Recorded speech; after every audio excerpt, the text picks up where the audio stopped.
Hello, Hello. here we are. It's time for the Phillip Show, And Candy. and today it's with Candy. The subject today is children. So yeah, I guess he thought he should bring her along, the one that actually did the hard part of that. Yeah, I had no idea what the hell I'm doing, so I brought along my expert over here. So that's He was only there for the party. She was there for the hard part. yeah. Huh? And Then why am I here? well, I don't know. She's just a No, Ma's here. Ma could help. That'd be great. Matri is just a bonus. I can play the kid. And so, alrighty, so there we are. This is the book we're going through, Swami Rama's book, Love and Family Life. That's pretty cool. See the way I just sort of classy put that up there? There's another mom. Hi, Teria. It's high tech. These are the high tech graphics that we pay him the big money to create. Yeah.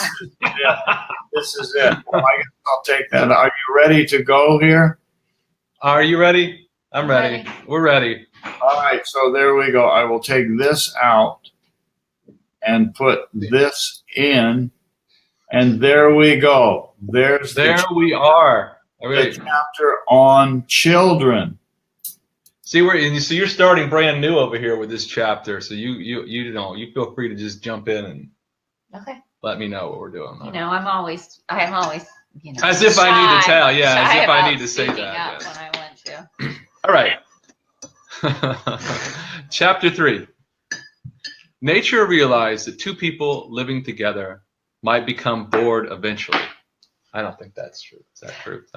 And without another challenge, they might also become very, very, very selfish. So nature decided to create something special to help bind people together. Thus, a child comes, and with the arrival of a child, a shared common interest is born. I would say that's very true, right? That this shared common interest is born. I would also say it's true for more than just the couple, because one thing you notice as parents is that you get an affection for people that love your children. You bond even with like teachers and strangers because they love your children. Yes, as so long not as just the couple, but also other people in the world. But the core, because we're talking about love and family life here. I can remember humor from like college days, and humor about mothers having a rent-a-child service, and so a single guy could go rent a child for the afternoon, and all you got to do to catch a girlfriend is walk out into a public place with a little child, and that's it. Or a puppy. It's like magnetism. One time, a friend of mine who was single went to the beach on a very nice day with a puppy. And within no time, there were a bunch of half-naked women around him. And so another friend was saying, "You must be single." He says, "You're right." Puppy dogs and Puppy kids. dogs and kids. Puppy dog is in kids. Yeah. And then we had our puppy dog. The puppy dog is a starter kid. It's the startup for the kids. Yeah. So then what we have is we had our dog that we had all the pictures on the refrigerator, everything, and it was the center of our world. And then we had kid, the picture got a little lower and was replaced with, the kid picture. And then we had the second kid, it got a little lower and eventually it's just taken off. And now they can put the picture of the new doggy on top of everything. Now it has kind of come full circle. Yeah, now we have the new dog, and now the dog, because the kids are putting the dogs up there, now their picture's it's a vicious cycle, I think. Yeah.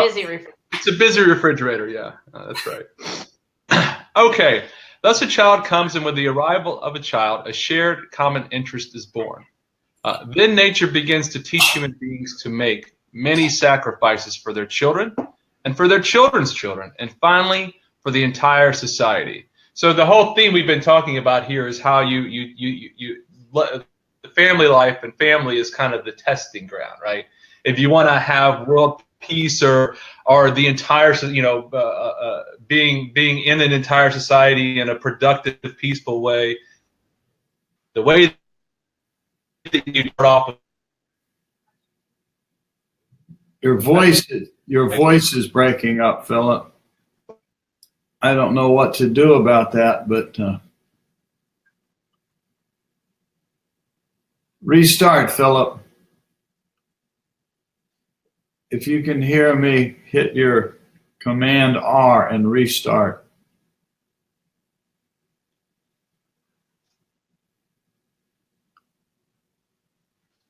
That's Control R. No, now you're back.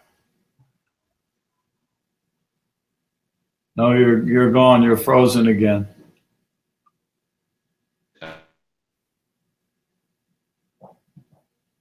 Huh.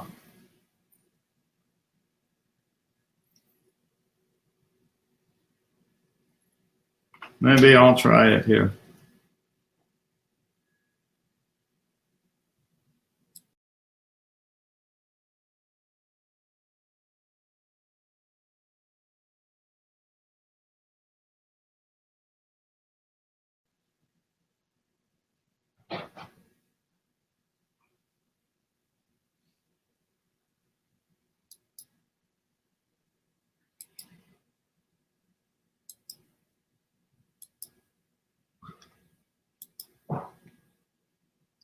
Well, we seem to have lost Philip.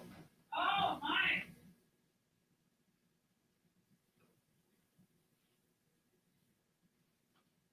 Indeed, you have.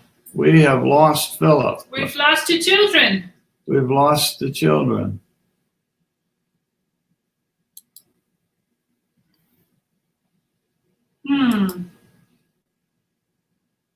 Must be a break in the internet or something.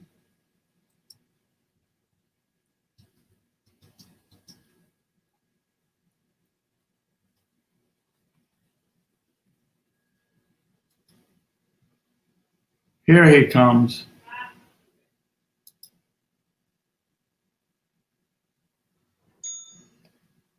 There we go.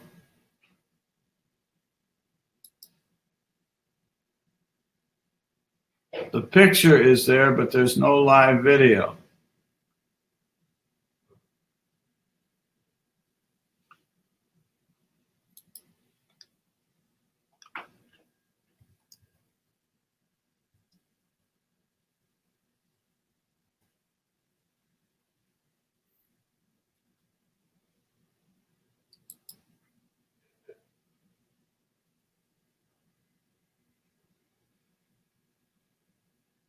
I'm texting him to refresh, but he's apparently not seeing it.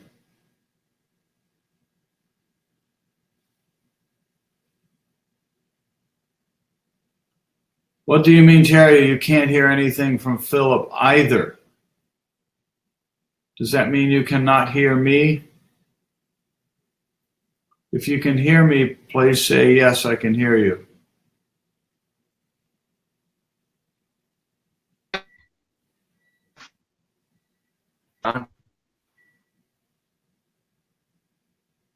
Say something, Philip. Oops.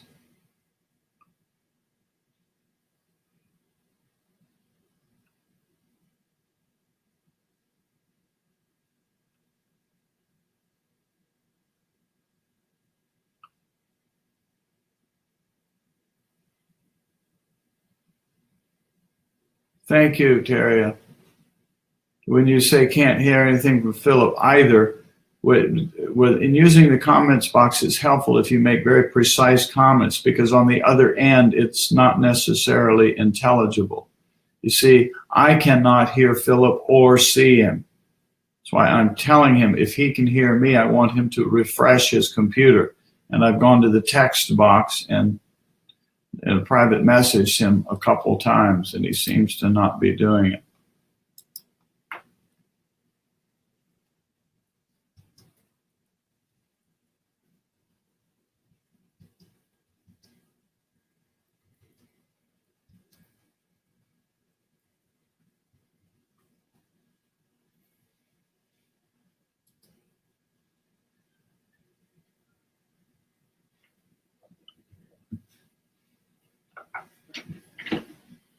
I'm going to go get my phone and call him.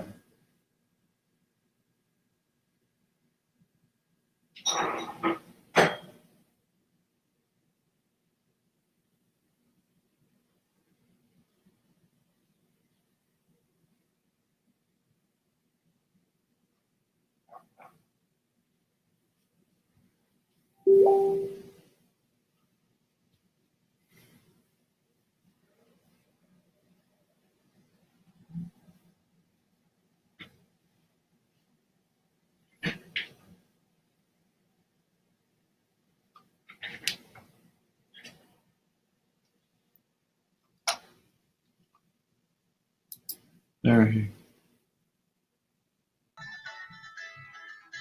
Are you there? We're here. We're here. Okay, now you're on the phone too. Yep. Do you want me to stay on the phone? No. Phone Andy if I need to talk to you. Sorry, I don't know. I think we got it solved. The text message that I sent you? Candy was doing that while I was trying to text you back. I had to go get the phone and. I texted you on the Facebook message. I thought you would have seen it because we were doing that. He was doing the R, whatever, control R, whatever. And it didn't work. Anyway. I think, speaking of kids, the kids are upstairs and they started using all the data. And they were using the bandwidth? They were using the bandwidth, so we had to go reprimand them so we could actually talk about kids. I'm glad that the TV cut out so you didn't hear all the yelling. And I think that was best for the audience. The screen. Beating them. So there it is, love and family life, and you have to deal with kids taking your damn bandwidth. So you're trying to talk. There's nothing worse than children taking the bandwidth. You not only do they steal your food off your plate constantly, but they also steal your now it's bandwidth. So I don't know. Well, hopefully that's solved. Sorry about that. Sorry for the technical difficulties. But okay, good. Well, thank you for figuring it out. We used to have that problem here, but now we have so much bandwidth that we never have that happen anymore. We need to borrow some of yours. I had to make a cup of hot cocoa. Look at this. I got a cup of hot chocolate. Cheers. Thank you. Uh-oh. Yeah, I know. Parker's mad. She didn't get the hot chocolate. She's giving us the angry eye over here. See, he has bandwidth and hot chocolate, and we have no bandwidth or hot chocolate. That's the operation we have here. Okay, let's carry on here with the children. Somebody might be interested in what you guys have to say about children. Yes. All right. So we got to talk about children over here. Can you give us a few minutes while we do that? Beat it, kid. Beat it, kid. It's an enormous responsibility to give birth to a child and to raise the child properly. When we appreciate the full. What do you know about giving birth to a child, Philip? I'm part of the raise the child. She's the give the birth, and I'm in the part of the raise the child. So I'm off the hook now? That's it. You did your part. Now it's up to me. When we appreciate. But I don't know. And I think I told you last time, never have I been so happy to be a guy in all my life as when I sat there and watched her give birth. I was like, oh, my God. It makes it very crystal clear. Universe, huh? Yeah, it made it very crystal clear. I chose to be in the right body. Yeah. When we appreciate the full importance of this experience, we can achieve a great joy and fulfillment in this process. To a woman, having a child is an especially important event. A woman doesn't want to remain merely a wife, but wants to become a mother as well. This was news to me. I don't know. This is important to her at a very deep level. Is it? You find that? I mean, I know that that's true. I mean, I would say, yeah. I mean, I don't know. For me, I don't know if that. I mean, some women don't want to be moms anymore, like they used to. But what deep level do you think he's talking about there, though? I mean, what do you? Is you think it's like more biological, or is there something even deeper than that? I don't know. I mean, maybe their wisdom is figuring out that to have a child, you got to put up with the likes of a man. Well, I was going to say, like, a lot of the drive, before I met Philip, but like the drive to want to get married for me was not about wanting a husband. It was about wanting a family. Yes. Like, I didn't really care if I had like a guy around. I wanted a family around. That's what the subject is. That's right. Well, we talked about that in the last chapter too. Was talking about how the women were the creators of society, and especially family life, the family structure. They wanted to have a child, so they created the home and the family around it. That's what the yeah. Like the idea that I would just want, I mean, of course you want companionship. That's a different thing. Like you want companionship, but when you think about like a husband, I don't think of it as a husband. I think of it as like a part of a family, like the key component to building the family. Yeah. Good. So as with everything that is important in life, a couple should prepare for the role of parenting. When a couple understands the significance of the process they are undertaking and they have the maturity to be unselfish, then they are ready to have children.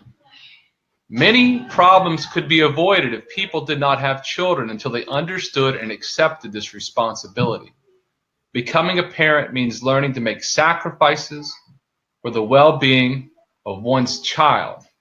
When immature and selfish people have children, they do much damage to their children and to the whole of society. And this theme of responsibility is another theme that we've been talking about in this love and family life. We keep talking about family life. There's two ways, right, that conscious goes. It either expands or contracts. And so a lot of the time we know how to contract and be selfish. Right? Doesn't really take much. You don't have to do much in that way. Maybe I should speak as a man for myself. But it's the loving. It's knowing other people and doing things for them, considering their thoughts. This role of expansion of consciousness that we've been talking about in society. So this is another one where we talk about, in particular, children being one of those key points to really expanding, because you really have to put your kid front and center a lot, and understanding their needs and sacrificing a lot of things that you would not normally have sacrificed. And it's this role, it helps you to expand. Does that make sense? Absolutely. I was visiting a little baby a week and a half ago. She was 1 month old, and both parents were in there. And so naturally, this kind of conversation struck up, because I'm ever mindful that I'm not having children myself, and there's some other people that are consciously or unconsciously not having kids. And this thing you highlight, where naturally you're not a number one anymore, but the kid is number one. And so you're just put yourself on the second step.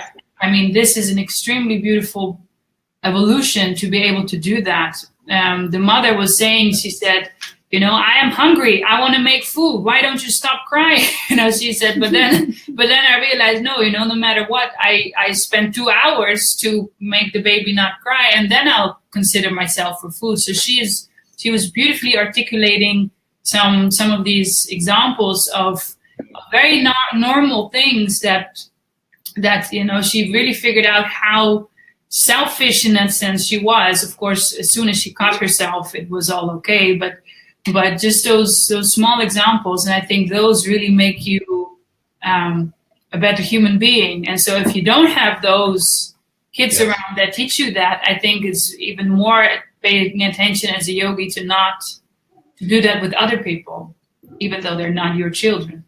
Yeah, and one of the things that I am fascinated by with my children that I learned very easily from having a baby, like I was able to witness in myself, was that I had this intense love for this baby that wasn't based on anything the baby was doing for me or anything about the baby's personality or anything, it was just unconditional. It was just this unconditional love for something, not based on anything that prior to that I thought love was based on. I thought love was about like having things in common and liking to do the same things and doing things for each other. And then I'm like, no, it has nothing to do with that. Like, here is this thing that has no personality, who can't even talk. All it does is make demands of me all day long. Yeah. And I would like throw myself in front of a train for it. Like, I love it, like, no matter what it does. Like, so it just completely changed my whole perspective of love and where love comes from and how you foster love. And I actually, at one point I said, like, that's my goal in life, is to try to love everyone like I love my children, like to just accept them. Like Beautifully said. Thank you, Andy. This baby, because there was no reason for me to love that baby. You know, there was no logical reason for it. Yeah. You know. But it started with you didn't even know that didn't even feeling know it was possible. to possible until you have the kid. And then for me it was what's called like a paradigm shift that you did. You know, we talk about this in meditation and yoga. This one of the traits is unconditional love. Well, I mean, you kind of fake it till you make it. But when you have the child, I mean, what I'm hearing from you and what I experienced was, oh, holy crap, that's what unconditional love is. Now I got it. Now I've got the benchmark. So now I know it existed. And before then, well, I think it's like Ethiopian food to me. One of my favorite meals now has become, as a vegetarian, vegan, is Ethiopian. Well, I never knew it existed for 40 years of my life. So how do I know but now I know. Now it's become the benchmark. Now I'm like, oh, well, it's good, but it's no Ethiopian food. So with love, when you have love, that's pretty good love, but it's not unconditional. You have the benchmark for where you can go with it, and that's really important. Yeah. And one of the reasons experiential knowledge. The other part of that that added to this, she said it's unconditional, but it's still my children. And although I think we would do the same if we would somehow end up with a little baby and there is nobody around, we would probably do the same because we hear so many people adopting, and so it is. But it is still the component of my children, and of course, so that's where it starts. Not to diminish the unconditional aspect in the benchmark, but I've always thought that was an interesting comment. She said, "Don't touch my children," and because Yeah, and like for me, I work with children as well. So I can also see that there's a little bit of ownership that happens. So it sounds like you're all saying that there are two things coexisting. Yes. There is the selflessness and there is the me. Yes. And they don't have to be in conflict with one another. We can just acknowledge that they're both going on. But it's acknowledging that it's happening. I think that keeps the clarity very clear. Yeah. So tracking what you're saying, Mads, I mean, we have we know what the selflessness and the unconditional love looks like. Now, if we just drop the me, that's how you expand it to the rest of the society. I'm just saying anything extra of what Candy was saying. We start somewhere, and it's an expansion place from which. So it's very beautiful. Not to diminish that comment, but some mother told me that, and I thought it's a good observation. Okay, here's a message from Roz for you What two. you got, Roz? It's interesting to hear about the reasons why people choose to have children. So foreign to me. Seems that if something is in one's desires, there's a great opportunity to understand selfless love for one's own progeny, and others. What's progeny? Progeny is like Children. The one to Offspring. perpetuate yourself. It's interesting to hear about the reason. Foreign for me. Yeah, I don't know if I'm tracking that correctly. I mean, I think we all, have different desires in life. And sometimes what you do in meditation is to be able to burn through those desires to uncloud the mind. But sometimes the quickest way to burn through those desires is to actually fulfill the desire and do it in a way that doesn't create more attachment. And do it with wisdom and cultivating the non-attachment. Yes. And so what we're doing now, we're not advocating that everybody has to have children to experience this unconditional love or this selfless service. I mean, as an example, Ma and Swami do this, but they sit on their butt to do this and serve others in this capacity. So we don't. Their butt meditation. There he goes again. Don't sit around and do anything. Now remember, I'm in charge of the camera here, so I can do this. And I can point out to everybody that for years.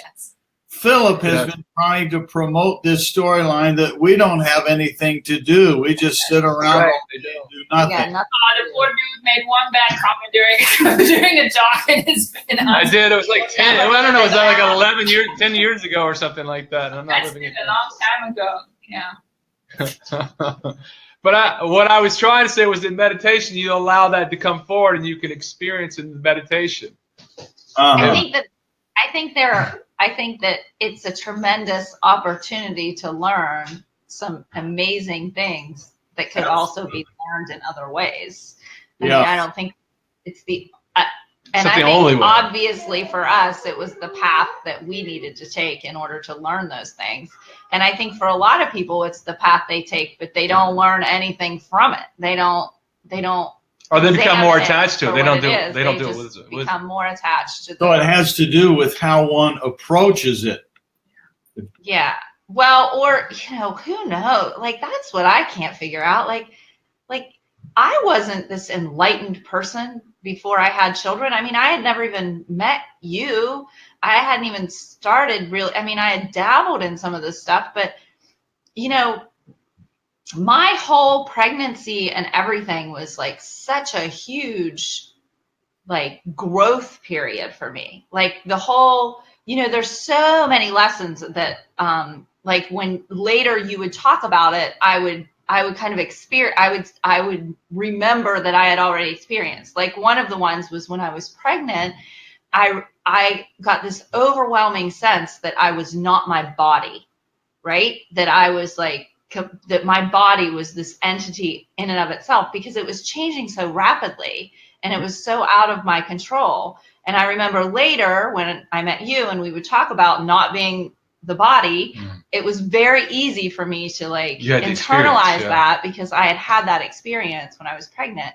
And even other things like not being your thoughts, like that, even that, because I remember when I was pregnant, I used to really like horror films and scary movies, but when I was pregnant, I couldn't watch them. They were like really disturbing to me.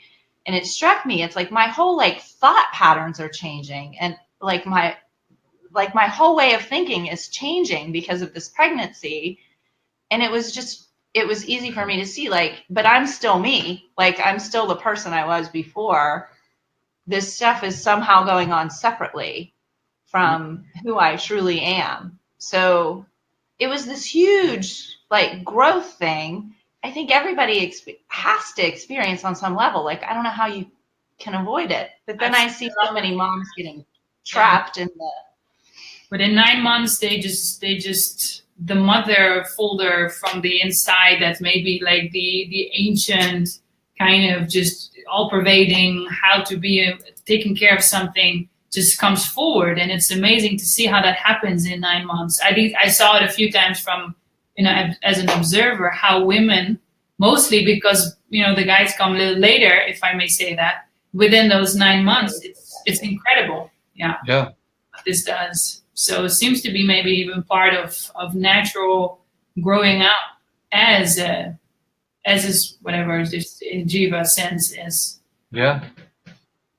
Well, that's why I think this is so important, not only this book, but yoga in particular, because people have these experiences, but they don't ever, but a lot of people, they don't find their way to the context. What's the overall picture? I mean, what's the reason for having family? What's the reason for being in a relationship? People they think that it is the end, but it's the means to the end is what this book and what yoga is about. A lot of people go to yoga classes and they have good experiences doing the postures, like my body felt good. There was a moment that I got still, but then I don't know what the context of this stuff is, so I just dropped off and went back to my old habit patterns and attachments and just forgot about that. People have experiences in family and relationships that I think are positive, and they get a deeper sense of themselves. But that's why, I don't mean this to be too gratuitous of a plug, but that's what really has struck with me with yoga in particular, because it gives you the context of why all these things are doing. And if you don't have the why, you get lost in this stuff in the direction that for me, and that's what's been so powerful for me in this is the why and understanding the whole family process. The dots getting connected, it sounds like. Beautiful. That's right. And so some approach it through family life and some approach it outside of family life. But if we're going to experience something subtler or deeper in totality, we have to do it somehow. That's right. And what I find and what I hope people take away from this book and these conversations and what I've taken is the context, the picture. Now, you don't have to be full in on the whole picture, but at least having the whole picture of what's actually happening, I feel is very helpful to me. Because I know some people who are on this path, they really would love to have a family. They would love to have a relationship, but somehow they don't run into it. They would love to be a mom, and they have to really, or they have a partner, and somehow it just doesn't work out that they can have the children physically or just mostly physically because of some. And so then they have to really learn to set aside this and not get completely overwhelmed by not being able to fulfill this desire. And that process is tremendous on their path. And I've seen them grow through that. So it's just indeed just another example of how we go right through the pool of samskaras, no matter which way we do it, because going through it in our unique way brings us to the same summit. Yeah, because we all have a different dharma, right? We all have a different kind of flow to this, and not all of them are the same. That's nicely said. So, you want to carry on here? I'll be quiet. Let's. How about we finish this page? And then we'll pause. This is a useful conversation. Thanks, Mom. Thank you. I love that you're doing this. Parents should be aware of their motivations and expectations. Some people approach the process of parenthood with the expectation that the children will fulfill their desires. For example, people may say, I want to have a son, but not a daughter. Wow, I mean, starting off already, you're already disappointing, and this kid hasn't even been born yet, which means that their motivation is immature and selfish. They expect the child to satisfy their desires. Instead, potential parents should try to cultivate the attitude, if the Lord wants me to serve someone as a parent, I will serve him or her with all my might, all my heart, and all my mind. I love that. That's one of my favorite things that I love when Swami Rama says this, with all my might, all my heart, all my mind. Very powerful stuff. Whatever child God gives me, I will do my best to fulfill my duty toward that gift. If you want to make parenthood a spiritual path, learn to love and enjoy your parental duties. When you love your duties, then a deeper enjoyment of those duties will develop. This is the process, the whole process, where you understand that the kid is not the person that's going to bring you happy. It's a means to the end. And the way that you do that is you fulfill your duties with non-attachment and give away the fruit, which is pretty easy to do with kids, because most of the time your kids never go, hey, really appreciate, you driving me around to soccer practice all day and doing all that different type of things that, they never do anything you expect. Like, your expectations are just a waste of mental energy, because you can almost guarantee that they are not going to be interested in or do anything that you wanted or expected them to do ever. But it is, we talked about have the benchmark for unconditional love. This also has helped me get a benchmark for selfless service, because you just do stuff and you really don't, you really don't have that, like, oh, I need the validation for this being the right thing to do or somebody to do that. I mean, I'm not saying it's not there at a small degree, but for the most part. You teach them to be grateful eventually, but when they're really young, there's nothing. You get nothing. But you're not doing it for the someday anyway. Yeah.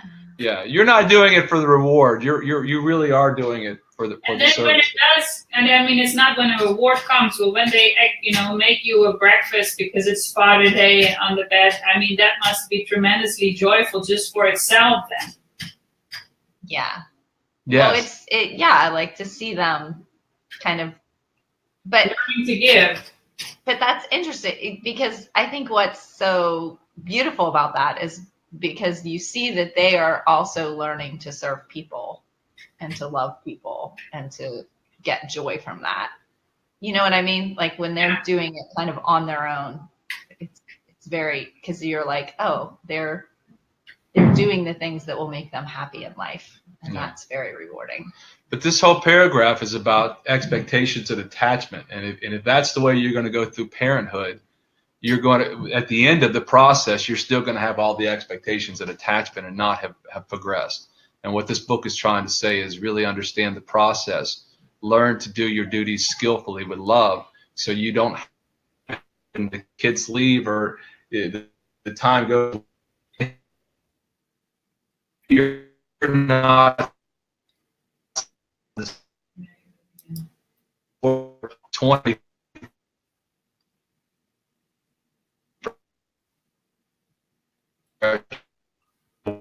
Your sound is freezing again, Philip, if you can hear me. Oh. Are you losing your bandwidth, or do you need to refresh?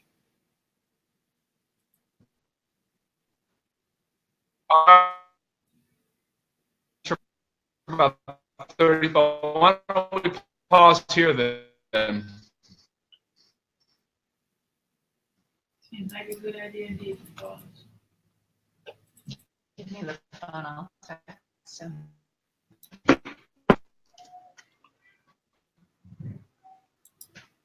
You here? All right.